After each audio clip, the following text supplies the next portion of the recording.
What's up, guys? Welcome back to another video. So today I actually wanted to talk about 3 books in particular which relate to some of the most anticipated contemporary romance, contemporary fiction genre books that I was very excited for this year in terms of releases. And I finally had the time to sit down and actually read them. And I just had to talk about them because these are some of my favorite contemporary romance authors. I do feel like we do a lot of romance on this channel, but we also mix it up a little bit. Also, fun fact, that new Ashley Poston book that's sitting there is definitely on my TBR, either for this month or next month, theme withstanding, because I have also been waiting for that book to release. I absolutely adore Ashley Poston and her magical realism contemporary romance vibes. But that is neither here nor there. Today we're going to talk about 3 authors that have kind of taken the internet and the book talk world by storm, especially within this specific genre, and that would be none other than the great Emily Henry and her new release, Great Big Beautiful Life, as well as Abby Jimenez with Say You'll Remember Me, and then last but not least, Katherine Center's Love Haters. So without further ado, let's jump in. Before we actually jump in, let me just say, for those of you that are new here, welcome to the channel. My name is Jaya. I love all things books, and I put out videos every Wednesday and Sunday for bookish related content. If that sounds like it's something up your alley, then definitely hang out, because we have a fiction addiction here on this channel, myself in particular, and I don't plan on giving it up anytime soon. So if that's kind of your favorite go-to to escape, to enjoy, then you're definitely in the right spot. And for those of you that are returning, once again, thank you so much for being here. It means the world to me. It is crazy to think that I went from being so shy and scared to doing these videos and being able to talk on the internet to now being in a position where not only do I get to communicate about books, but people are actually interested in having a conversation about it. And that's just so cool. So thank you so much for that support and that love. And without further ado, let's jump into it. So the first book that I actually want to start with is Great Big Beautiful Life. That was the book that I read first. Now, I will just say I discovered Emily Henry, I want to say a year or 2 ago, and I absolutely adored it. Adored the fact that I stumbled upon this amazing writer. I do think that she writes a true romance, like in all of the conventional sense. Yes, it is a romance. Most of her books are romances, but every single female character also goes through an awakening, and every single female character also has a strong journey that she's going through within life as well, which I think just makes the book so powerful. For example, my absolute favorite book by Emily Henry is Book Lovers. This is basically following the story of a woman who happens to be a editor, and she is very good at what she does. She's in New York. She's like, you know, not holding back punches. She's doing so well. And she talks about, even in the first chapter of the book, how like in any classic holiday, you know, Hallmark movie, she would be the villain. She would be the fancy woman in New York with the big job, and like basically her husband feels like she's heartless, or her boyfriend feels like she's heartless, and goes into the small town and meets the home girl who's like, you know, very girl next door and very like bakes cookies and takes care of everyone, and falls for that woman, and she's always the villain in the narrative. And now she's put in a position where she is editing a book, and she sees her arch nemesis, who is also an editor, and they end up connecting throughout the course of this book. And it's just so beautiful and so powerful and so different to see that character find her man. So things like that, just very unique perspectives. A Funny Story was another great one that she wrote. That was basically a story about a woman ending up rooming with her ex-fiance's now girlfriend's ex-boyfriend. So we have a square going on, and she basically has to pick up the pieces and figure out where she's at. And she and the ex-boyfriend of the woman who's now sleeping with her ex-fiance have to find a way to come out of that hole and truly discover who they are as people. And they learn to love each other and like each other at their lowest points. That was a very unique concept.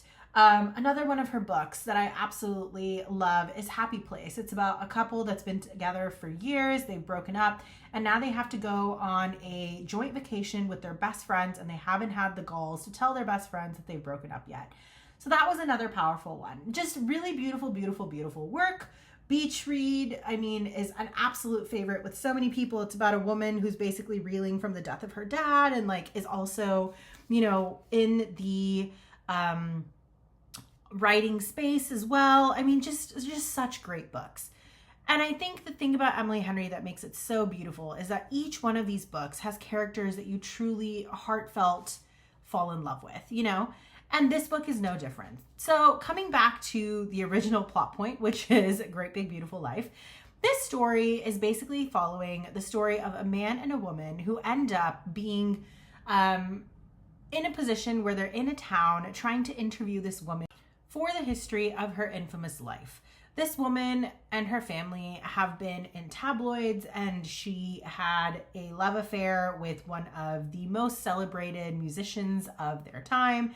And her sister got involved in all kinds of craziness, and like the family is basically infamous in all of the things they've been through, and they're just a very, very rich elite of America. And then this woman fell off the face of the planet. So this woman tracks this girl, this main character, our main female plot protagonist in this book. Her name, why am I blanking on her name? Alice. So our main characters are Alice and Hayden in this book. So Alice has tracked down Margaret, and she's very, very, very excited to interview her and basically find out the story of her life and have this once in a lifetime opportunity to basically share this story as a budding author who basically wants to do memoirs. Meanwhile, you have Hayden, who is kind of broody, grumpy old man kind of vibes, but you know, definitely, oh, and Alice is 100% sunshine. So we have a sunshine grumpy vibes. That's what's going on here. But Hayden has actually published a beautiful publication in the past, which is a biography of someone that he happened to interview that Alice has actually read and very much enjoyed. Hayden, meanwhile, is also in a position where he's going to be interviewing Margaret. And basically, the storyline goes that the two of them decide that they are going to proceed with interviewing Margaret, but Margaret basically says, I'm going to do separate interviews with both of you over the course of the next month, and then depending on who I like more, I will choose them to write the biography. So the two of them are kind of forced proximity romance characters in this book, but I think the beauty of this novel and what makes it so fun is just the quirky characters in the story. Also finding out Margaret's story in bits and pieces was really interesting, and I think that was done very well. And seeing Alice and her kind of brokenness, because her sister was very ill as a child. Her mom and dad had to focus more on her younger sister as they were growing up. Alice is very happy and cheerful and loving, and she feels like she has to please everyone. She's a people pleaser. And her mom, after the separation occurs when her father has now passed away and her sister is in the Peace Corps and far away from everything that's going on, Alice and her mom don't really have a great connection. And watching her stumble through that was really interesting. Watching her, you know, navigate the relationship with Hayden was really interesting. Watching her kind of take punches from a bunch of different people, just stepping all over her and being okay with it because she wants to look for the cup is always full viewpoint is very beautiful to see. And then I think Hayden is also a great character because he comes off as grumpy and angry and serious. But the more you get to know him, you kind of get a feel for just how big his heart actually is and what kind of put him in the position to be cautious around relationships based on how he grew up. So I think just the dynamic and the way that the story is fleshed out and the way that the romance is fleshed out was really beautiful. I think it was also really lovely to see these two characters and their relationship with Margaret. Although the story is told from Alice's perspective, you can get a feel for both characters and their development in their relationship with Margaret. And then when the story finally comes to head in terms of the mystery that's being unveiled in Margaret's past, as Alice continues to interview her and talk about it in this book, you have a beautiful, beautiful moment at the end that really showcases the power of putting your heart first and knowing that idea of right versus wrong and fighting for what you want.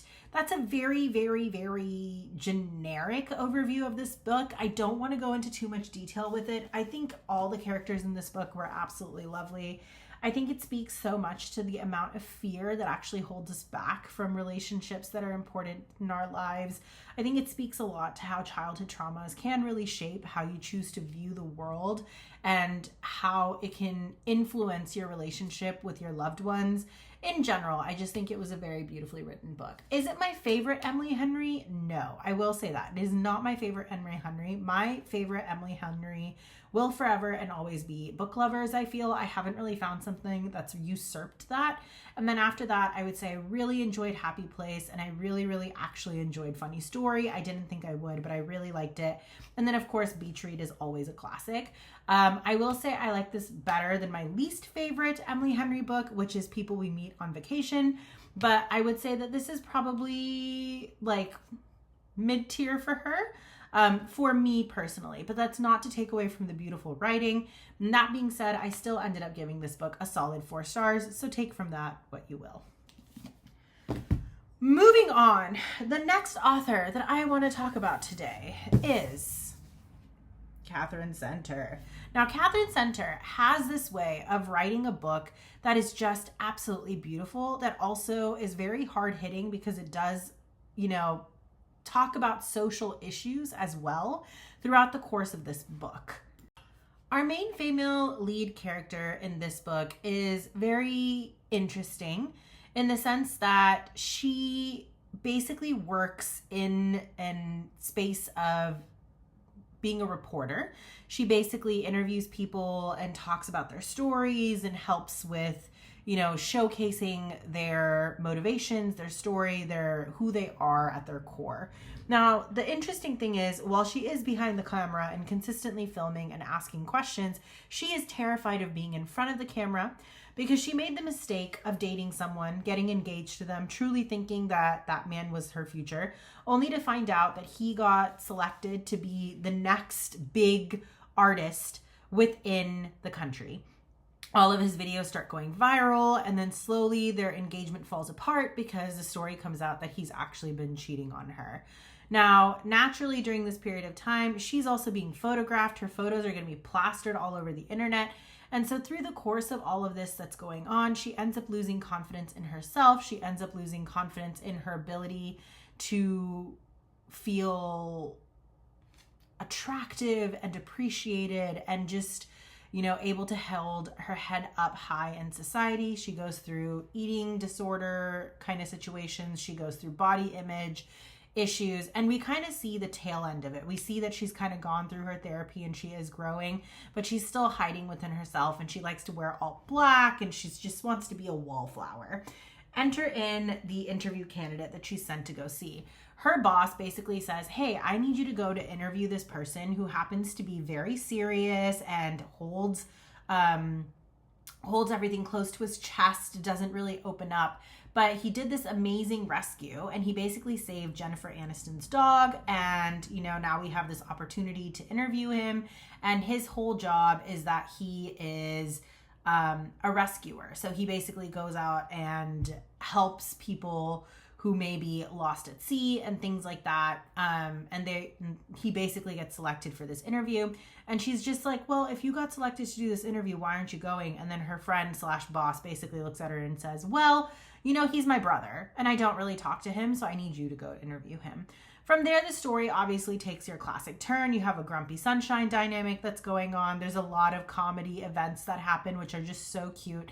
In one scene, she ends up in a position where she is compromised because this ginormous dog basically tackles her. She ends up with splinters all over her butt. There's another scene where in this book, it's just absolutely hilarious, where she ends up man overboard on a ship, and she's just trying to survive and learn how to swim. And by being forced into the proximity of some really wonderful characters and kind of being forced out of her comfort zone, she starts to realize that, there's more to her than what the internet sees. And there is value to self-love as well. There's also the best friend / cousin in this book who's absolutely amazing. I absolutely loved Beanie. She was so great to read. And I just think the dynamic that the two have, the two cousin sisters have, is incredible. And I also have to say that our main male character lead in this, the main MMC, is so sweet. And I absolutely cannot explain how much I loved Hutch. Katie and Hutch together, I just think are so, so cute. And this book was very heartwarming. It was very loving. It's not as intensely emotional as I would say like Hey Stranger was, but I do think that this was still a very lovely book. And it was really nice to see Katie kind of growing out of that natural societal pressure that women feel to look to a certain standard or be at a certain standard, or that constant fear of comparison that oftentimes get thrown into our head, and the importance of self-love and self-care and taking care of yourself and finding a partner who can appreciate you for who you are as well. I also just love the fact that throughout the course of the book, through all the little disasters that happen, she's so ready for the big one that happens at the end of the book. And I do think the romance between the two characters was very subtly done. It wasn't like super, super intense in your face. It was definitely a major part of the plot point, don't get me wrong, but I just think it was done in a very beautiful way, in the sense that the characters banter and the characters talking to one another and their relationship was really what was heightened in this book, more so than the physical attraction. In fact, the spice in this book was pretty low, I would say. So I actually really enjoyed that. I've been realizing that I don't have any issues with spice, but I do prefer a closed door romance recently, just because I feel like there's been a lot of spice lately. So I just needed a little bit of break, and this was a nice breath of fresh air. But overall, I just think the story was so cute and it was very well done. And this was also a solid 4 stars for me. Last but not least, I wanted to talk about the new release from Abby Jimenez, which is Say You'll Remember Me. She's also the one who wrote Yours Truly, Part of Your World, and Just for the Summer. Those 3 books were so excellent. I'm pretty sure every single one of them was a 5-star for me. Abby Jimenez has this way of writing gut-wrenching stories that really showcase family dynamics as well, dysfunctional family dynamics, and what it takes to heal from that properly. And it also shows a lot of strong female lead characters and male characters that don't necessarily push the female character outside of their comfort zone, but are rather characters that are supporting characters. So the two of them grow together. It's not about one person influencing the other person more to grow. And I love that. In this particular book, you have 2 characters that end up meeting at the very, very beginning of the book. We have Xavier, who happens to be someone who comes from a kind of broken childhood, doesn't have the greatest relationship with his parents, loves animals more than people. And because of that reason, he is an amazing, very good looking vet. And then we have our main female character, Stephanie, who basically ends up walking into his clinic with a cat, trying to figure out Samantha. I was like, that didn't sound right. Samantha. So Samantha walks in with her cat and is like, I just want to know what I can do for my cat. And Xavier is like, oh, your cat doesn't have a butthole. So because of this, like, your cat's basically going to die and should probably be put down because it's inhumane to keep him alive. And Samantha's like, I will challenge you, sir, and rise up to this bet, and somehow manages to raise money in order to save this cat. And that is kind of the beginning of their relationship. Now, I fell for this hook, line, and sinker because I have 2 cats and I love them to death and they are my children. And then the fact that they're talking about dogs and other animals in this book, again, heartwarming for me because I just love animals. But Xavier's character in general was just really beautiful because he's a man who's just trying to show that he's made it in life, even without the support of his family, which was beautiful and heart-wrenching at the same time. And just seeing his family dynamic, his community dynamic, and his work dynamic was lovely to see. Samantha, on the other hand, comes from a very loving family. And she has great memories with her siblings and her parents. And like, she has always been so close to her grandmother and her parents in general. And then all of a sudden we find out throughout the course of this book that the mother has been diagnosed with dementia. She was very, very young when she got diagnosed with this. And they do think maybe part of it could have been heightened by one too many hits in the head.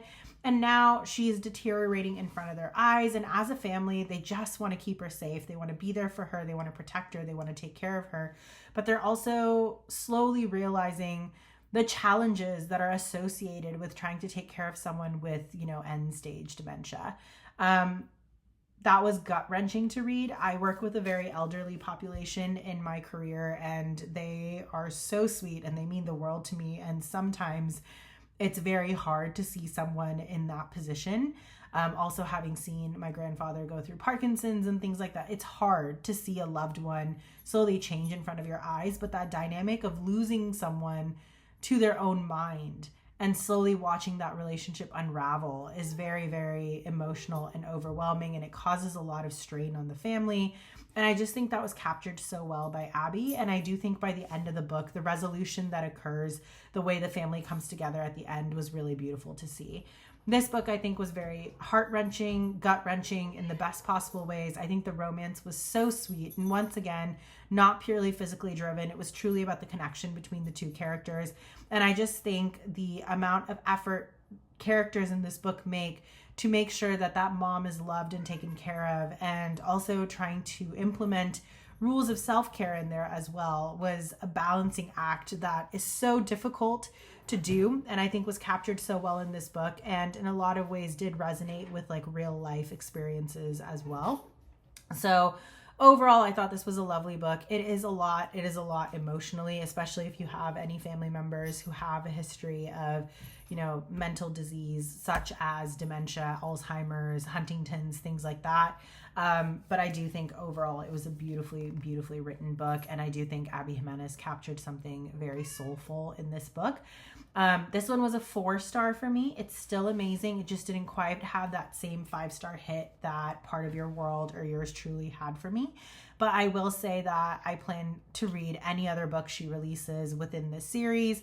I absolutely loved the family dynamics. It was just, like I said, a lot more emotional and a lot more intense, I think, than I was anticipating walking into this book. So definitely a contemporary romance for sure.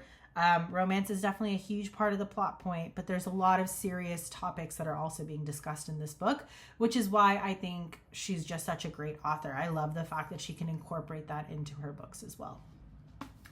And that brings me to the conclusion of my review on these very, very anticipated reads that I had for this summer. I'm so excited to have been able to get my hands on all 3 of these books, and I thoroughly enjoyed every single one of them. And I'm very excited to see what you guys have to say about it too. If you've already read the books and you have your thoughts on them, I would love to hear them. Please leave them in the comments below. If you guys haven't read them and you feel like this review helped, let me know or give it a thumbs up. And if you feel that, you know, you have even more questions and this may have reached your TBR if it's not already on there, then let me know and I'm happy to answer those questions or give you my 2 cents as well. Overall, I can't thank you guys enough for taking time out of your busy day to sit down and watch this video. I hope it was helpful. I hope you guys enjoyed it. I absolutely adore all 3 of these books as well as all 3 of these authors. These are forever authors for me, at least in this reading time period of my life. And I genuinely think they're worth the read. Wherever you are, I hope you're having a wonderful day. And once again, if this was fun for you and you're new here, definitely consider hitting that subscribe button and that notification bell. I put out videos every Wednesday and Sunday on bookish related content and would love to see you back. For those of you that are returning, once again, I can't thank you enough for being so supportive and being here to create this bookish community with me. I just think it's so important to talk all things books because there's so much we learn from books, whether it's fiction or not. I mean, just in terms of human relations and all those other things. And it's just so beautiful to be able to share that with such a wonderful community. And I wish you all a beautiful, beautiful day wherever you are, morning, evening, or night, and I will catch you on the flip side with the next video. Bye, guys.